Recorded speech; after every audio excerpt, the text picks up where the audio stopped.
It's the fourth Sunday of Lent, a big day in the church, because today is one of the very few days each year in which we have the chance to bust out something very exciting. And that something is the color pink.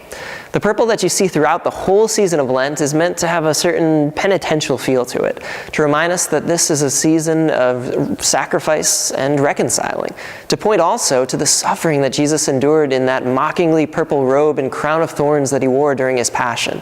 It's a time of effort and even pain.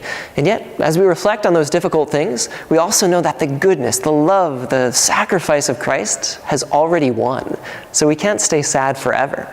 And because of that, even in the midst of this purple of Lent, we pause for a day to change it up, to revel, to rejoice. And that day is today, Laetare Sunday.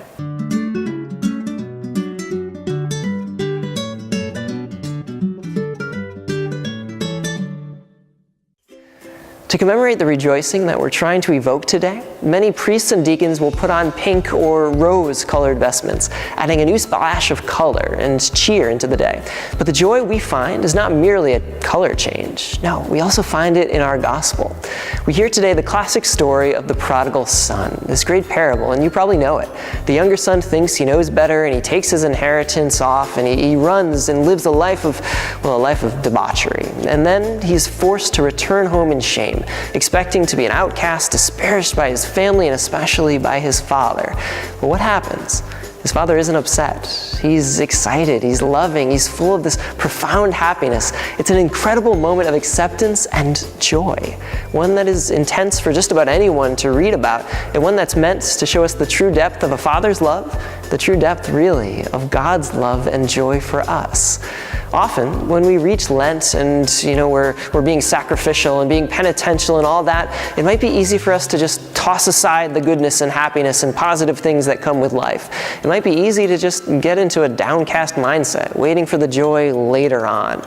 But the reality is, even in the midst of imperfection, even in the midst of difficult times or foolish decisions, there's goodness and joy to be found. Just look at this father. His son had done a really dumb thing. He had hurt himself and his whole family. When he came back, it could have easily been a moment of frustration and anger and resentment, but instead, that father welcomed his son, the prodigal son, home, and was so happy to do so. That's how Lent should be for us, enduring our own difficulties and penances, sure, but also being ready to find the joy and goodness whenever it might pop up and show its head. Like the Father in today's Gospel, like our Heavenly Father too, we might take this season to try and let go of our pride and forgive the offenses that have been done against us. We might take this time to reassert the peace and love that God wants us to share. And throughout these 40 days, on both the good ones and the bad ones, whether we're wearing purple or pink or any color under the sun, we might try our best to look out on the horizon, to see what's ahead, and to truly rejoice, finding as much joy as we can in whatever happens to be coming our way.